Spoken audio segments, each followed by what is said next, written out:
Imagine waking up to headlines not just about U.S.-Ukraine tensions, but about the U.S. proposing to turn Canada into its 51st state.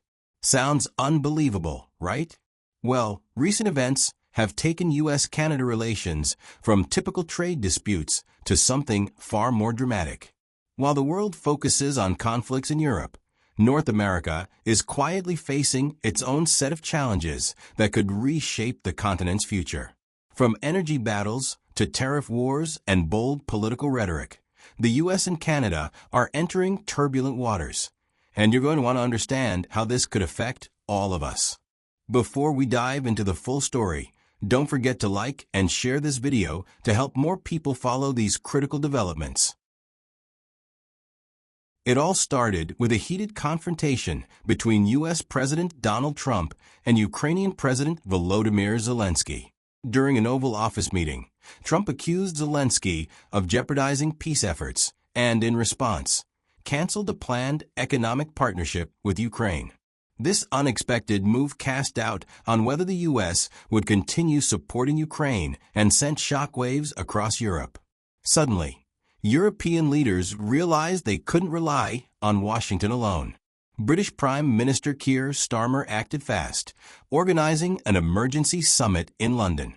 Leaders like French President Emmanuel Macron and European Commission President Ursula von der Leyen came together to figure out how Europe could boost its defenses and push forward with a ceasefire proposal, whether the U.S. backed it or not.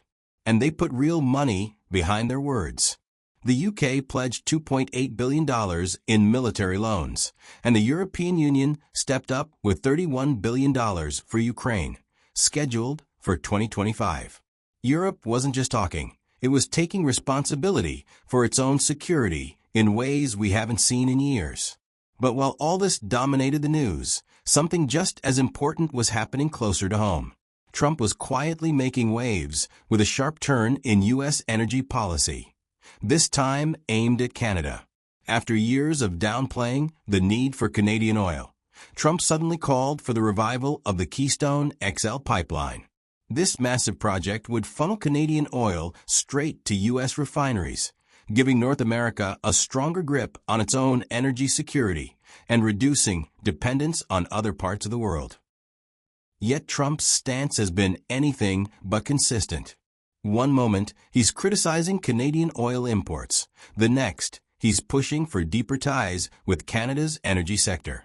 The truth is, the U.S. energy industry relies heavily on Canada, and no amount of political posturing can change that overnight.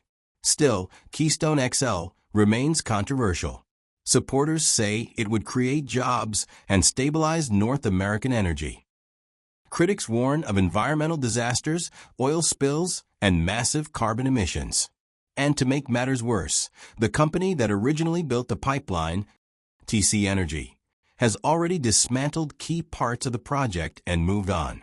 As if energy tensions weren't enough, Trump added fuel to the fire by slapping a 25% tariff on imports from Canada and Mexico, set to take effect on March 3, 2025. Canada didn't sit quietly. In response, officials rolled out a counter-tariff plan targeting $155 billion Canadian dollars worth of U.S. goods.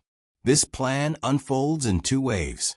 First, immediate tariffs hit about $30 billion Canadian dollars of U.S. products. Think agricultural goods, consumer products, and industrial materials.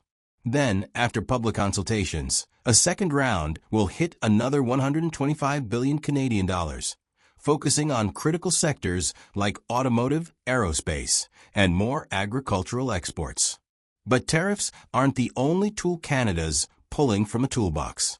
Officials are also considering blocking U.S. companies from bidding on government projects, limiting the flow of oil and gas to U.S. refineries, and even removing American-made alcoholic beverages from Ontario's liquor stores. And hey, while we're unpacking all this, leave a comment below.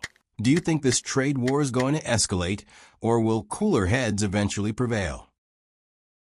And just when you think things couldn't get any more bizarre, Trump decided to float the idea of Canada joining the United States as its newest state. Yes, really.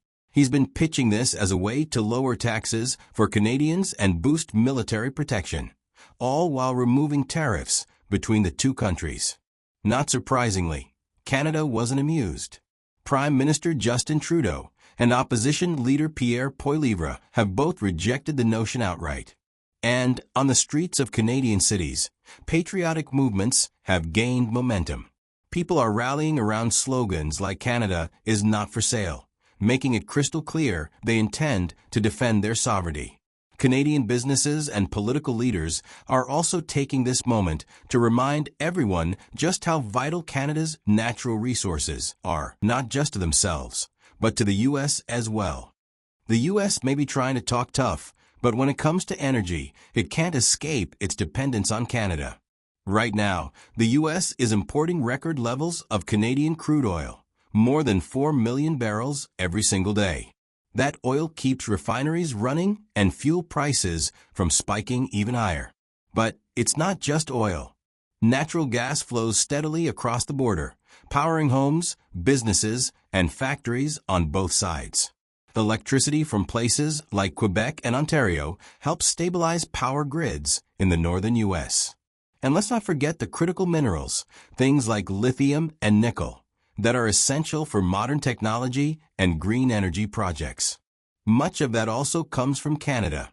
For those who've lost track, the Keystone XL pipeline has had a roller coaster history.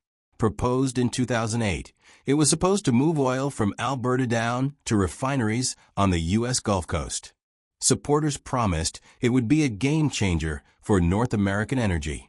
But it faced strong opposition. Environmental groups raised alarms about greenhouse gas emissions and the risks to fragile ecosystems. Indigenous communities fought to protect ancestral lands and sacred sites. And political leaders kept flipping their stance with each new administration. Obama shut it down, Trump brought it back, and Biden canceled it again.